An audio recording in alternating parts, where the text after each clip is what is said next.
Caloroga Shark Media. Hey there, I'm Johnny Mac with 5 good news stories. I had so much fun doing regular stories yesterday. I'm like, I'm going to pop back on and do regular 5 good news stories again. Not that I don't like the Christmas. I love the Christmas, obviously, but I just like mixing it up. There's no real rules here. Just trying to make you smile and have a nice day. All right, police in New Jersey said reports of monkeys on the loose. Uh-oh, I'm in New Jersey. What? Apparently these monkeys were on the loose in Newark. Oh, good. It was a social media hoax perpetuated by photos and videos that appear to be AI generated. The public safety director of Newark said police received a report of wild monkeys on the loose in Newark. Now, if you've ever been to Newark, highly unlikely.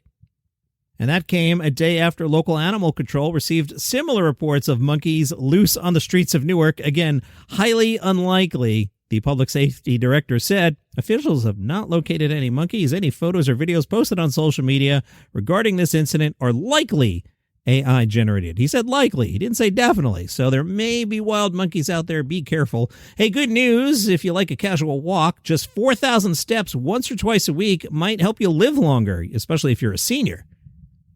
A new study published in the British Journal of Sports Medicine found that older women who took at least 4,000 steps on 1 or 2 days a week had a 26% lower risk of death and a 27% lower risk of heart disease compared to those who didn't walk the 4,000. Researchers tracked this for a decade, all right, so this wasn't a flighty thing. They tracked 13,000 women with an average age of 72. Over the decade, those who hit the 4,000 step mark did really well. In Austria, they're turning power lines into public art. The Austrian power grid teamed up with designers to create Austrian power giants. These are massive pylons shaped like animals, representing each of Austria's 9 states. Yeah, you know those big aluminum-looking things? I don't know what they're made out of, but you know those big things with the power lines? Yeah, you've seen this. John, why are you trying to explain to us what a power pylon is? I don't know. All right, what are the 9? Well, there's a stork and a stag. Those are both prototypes that have already been tested for stability and high-voltage performance. There's plans to install more. The officials say if a community sees a pylon as a landmark rather than an eyesore, acceptance follows. That makes sense. All right, more science for you. Engineers at the University of Surrey have created a plastic-eating robotic fish that powers itself by turning microplastics into energy, which sounds great at first until the robotic fish take over the world. If they're powering themselves, let's be careful, scientists. What are you doing? Using a microbial fuel cell, Gilbert, with 2 L's, feeds on pollution, meaning the more plastic it eats, the more energy it has to keep swimming. This sounds like a science fiction movie that's going to go sideways. I'm not sure this is good news. This might be apocalyptic news from Johnny Mac today.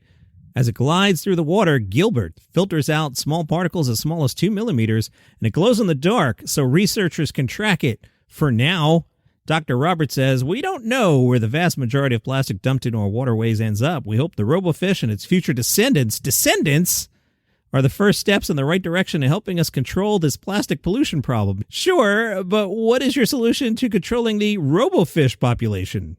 Hey, good news for Norbert the pig. He set a record. He was showing off his skateboarding skills. Norbert took a 33-foot ride in just over 11 seconds. That sounds awfully fast. It, of course, is the record for the fastest 10 meters pushing a skateboard by a pig. Norbert's friend Vincent the Human said, I had my board from when I was a kid. I figured, I'll try the pig on it. I went outside, laid the board down, and took out some unsalted peanuts of streets. In about 15 minutes, I had the pig standing on the board. After a couple more sessions, he was pushing himself down the street. Norbert even has a new nickname. It is Tony Pork, in honor of legendary skateboarder Tony Hawk. Next thing you know, there'll be Hawks skateboarding.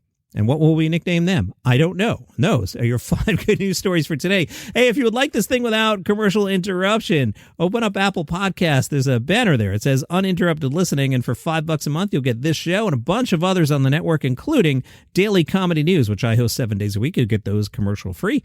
And I hope you have a great day. See you then.